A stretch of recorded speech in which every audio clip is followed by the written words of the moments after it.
All right, so here we are again, and I seem to be starting off most of these videos in the same way these days, which is it's been a while. But I'm back, and hopefully this time I'm going to be a lot more regular. At least I've given myself a little bit of a challenge, if you will. So, what we're going to do over the course of the next few months is 30 albums that turned 30 years old this year, right? So, albums released in 1992. And 1992, in terms of music, for me, holds a very special place. That was pretty much the year when it all started for me with heavy metal. I was about what, 13, I think, back then, and 12, 13, something like that. So the idea for the series of videos is that each week I'll talk about one album that I heard back in either 92 or sometime in the 90s, mostly on cassette before the internet came, and for the most part also before CDs were really commonplace, right? CDs were still a very, very pricey, expensive, new format back then, at least here. And yeah, so let's see how it goes. I'm hoping to listen to each of these albums in the week that I have between videos and roll out a new video each week talking about one of these albums that I used to really, really love back then, and do I still love them today? Some of these albums I haven't really heard in a long, long while, like we'll get to. Some of them I barely spin, some of them I still regularly listen to. So I think it's going to be quite an interesting series, at least for me. Not sure about the people, not sure about you who's going to be watching it, but hopefully, this will lead to a few interesting discussions. So today, first up, the album for me that started it all, my journey with heavy metal, if you will, back in 1992. It was also the first CD that I ever got after convincing my parents to ask, actually convincing my dad to ask a friend of his who was based in Madras, now Chennai, to scour the import markets, if you will, sort of like Madras's version of Palika Bazaar and whatnot in New Delhi, and finally got the CD. We just got a not a CD player but a Discman that was hooked up to I think it was a Binatone or a Sonodyne, one of the two, stereo system, and yeah, that's how I heard this album first. But before that, what really got me interested was an article in this tabloid news sheet called The Sun about this band called Iron Maiden and Fear of the Dark. It was basically just five guys standing in front of a ruined castle, denim, leather, long hair, looking quite sinister, and it kind of piqued my interest, if you will. And also, there was this cover up, right? I just started sort of getting into horror novels at the time, and just making a few steps into the world of Stephen King. But this cover just absolutely fascinated me. And even today, I mean, it's still one of my favorite Iron Maiden covers, ranking right up there with the best of the lot, really. I think this one is one of the best that has graced any one of their album covers. But yeah, the album was Fear of the Dark. The CD is somewhere in this house. I still have it, primarily because it was the first CD that I ever got. But I couldn't find it at the moment, but it's here somewhere, hopefully. And yeah, the album itself, I've been listening to this over the last week and a half, and I used to love this back then, right? Absolutely adore this album. It was nothing like it. It was unlike anything that I'd heard before. And I'd heard some Guns N' Roses. I'd heard Europe. Europe was big back then. I think Prisoners of Paradise had come out either the year before or maybe sometime before this. I absolutely loved that album as well. And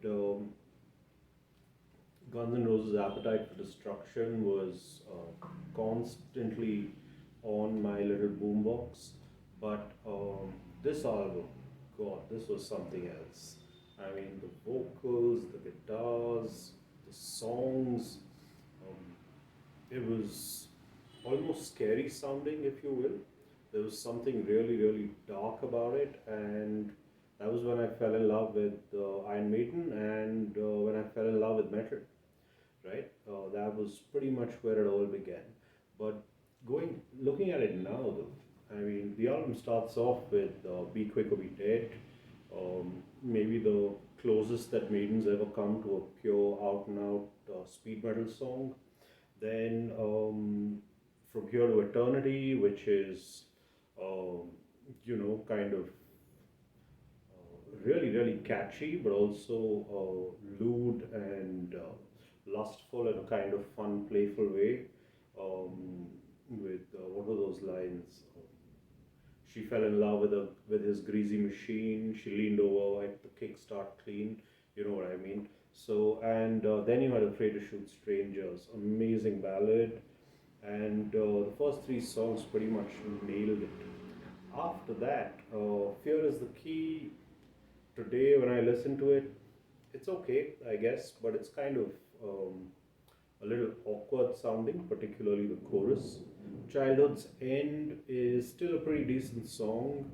Wouldn't call it a particularly memorable deep cut in the Maiden catalog, but it's all right. And Wasting Love is a fantastic ballad, right? I still absolutely love this song, and Dickinson sounds fantastic. Also, the lead guitar on this song is really, really nice. Then you've got, when it comes to the LP, the second half of the album, basically, it starts to kind of really weigh down. You have The Fugitive, which is boring. I mean, probably one of the most boring songs that Maiden ever did. Then you have Chains of Misery, which is again kind of like that chorus, pretty similar to Fear is the Key, where I always felt like the chorus is kind of awkward and not as memorable as Maiden choruses usually are. Then, of course, you've got The Apparition. This song I'd completely forgotten even existed, right? It was only when I went back to this album in the last week that I was like, oh yeah, The Apparition. And it is a forgettable song. I mean, let's be real. It is boring, it's forgettable, and right now I can just about remember the first line of the first verse, and that's about it. Nothing sticks for that.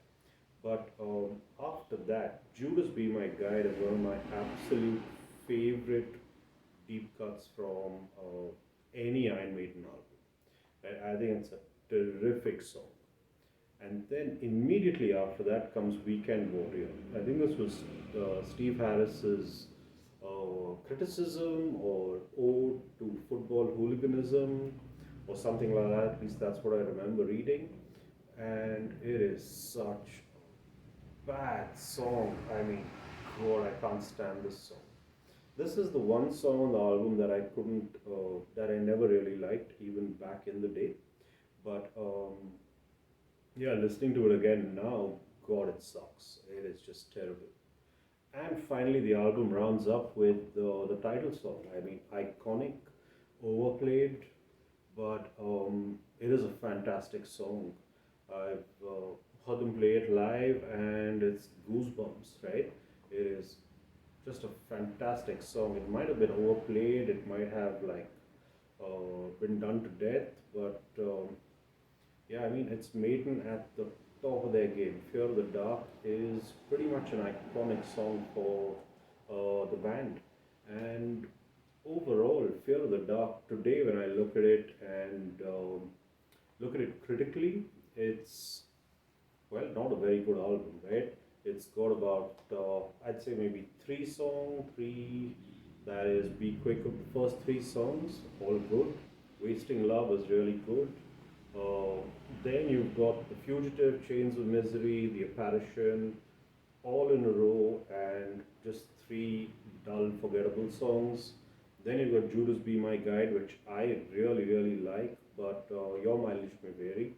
And Weekend Warrior, one of the worst songs Maiden's ever done. And finally, Fear of the Dark. So, a very mixed bag. Would have actually been a maybe a really, really strong 35 40 minute album. But then at this point, I think this was Maiden's longest album yet, almost close to an hour, yeah, I think.